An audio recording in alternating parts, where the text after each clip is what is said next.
So now let's see how we can work around with horizontal type tool and vertical type tool inside of Adobe Photoshop Elements. So over here you can see that I have a file, and then I'm going to go around onto the type tool right here under quick editing mode right here. And here you can see that T is an option. So if I were to click on this, then I get the text option on the bottom. So I'm just going to go around and focus on the type horizontal tool right here. So if I were to go around over here, I'm just going to go around and select white color first because I have a dark background and I want to see my text. I can go around and click right here and simply type in the text that I want here to appear and press the check mark, and there you go. There's the text, as you can see. So you can resize it alongside, and then you can go around, rotate it around, and then press the check mark button right here to place it up. You can go around, resize it once more right here, as you can see, as many times as you want right here. So that is the text tool, and you can double click on the text to edit that out over here, just like this as well.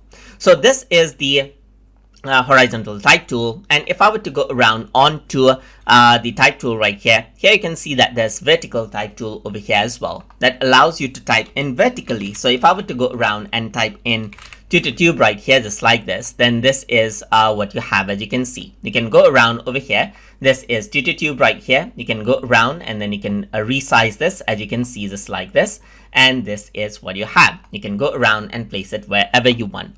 If I were to go around onto the type tool right here, just like this, here you can see that now I can select from either the horizontal or the vertical type tool right here. There's other type of type tools as well, but we are going to focus about that in upcoming videos.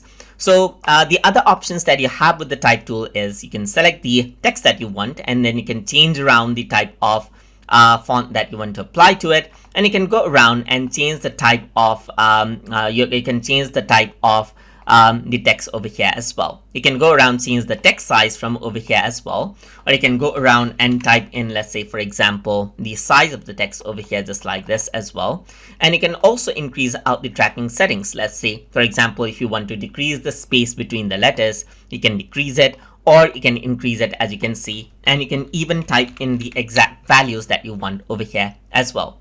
You can go around onto the leading setting over here as well, but you don't see anything leading because you can press enter right here, and this is the leading part. That is the difference between the text that is on the top and bottom. You can go around over here and turn it, let's say for example 72 points right here, just like this, or you can go around over here and type in, let's say for example 100 points right here, and that is what you have, as you can see. The other things that you can do is you can select and turn it bold right here, italics right here, underline it, in even apply strike through. You can go around and change the color of the selected text over here, just like this as well. And then you can go around, align everything to the left, but it takes the center point as the main reference point for this, so it gets aligned to the left from that. You can go around, align it to the center, that is from the reference point, and align it to the right from the reference point over here. So over here you can see that there's other tools over here as well. You can go around and then apply some effects right here, as you can see right here. Like you can go around, turn everything into an arc over here as well, and work around with the settings to apply different text effect right here, just like this as well. You can also go around and turn this from toggle the text orientation from over here as well, as you can see, just like this. And you can even access the text overlay templates right here, as you can see from over here. You can go around over here and then access those out over here as well.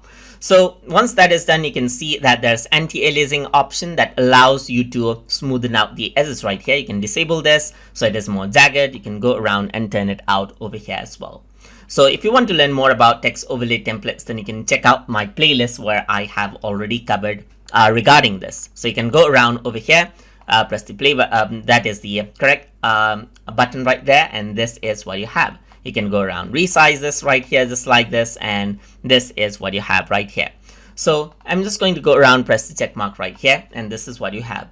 Another thing that you can do with the type tool is you can go around over here, and this is the type tool. You can click and drag to make a text box out of it. So let me just go around, drag it to the top.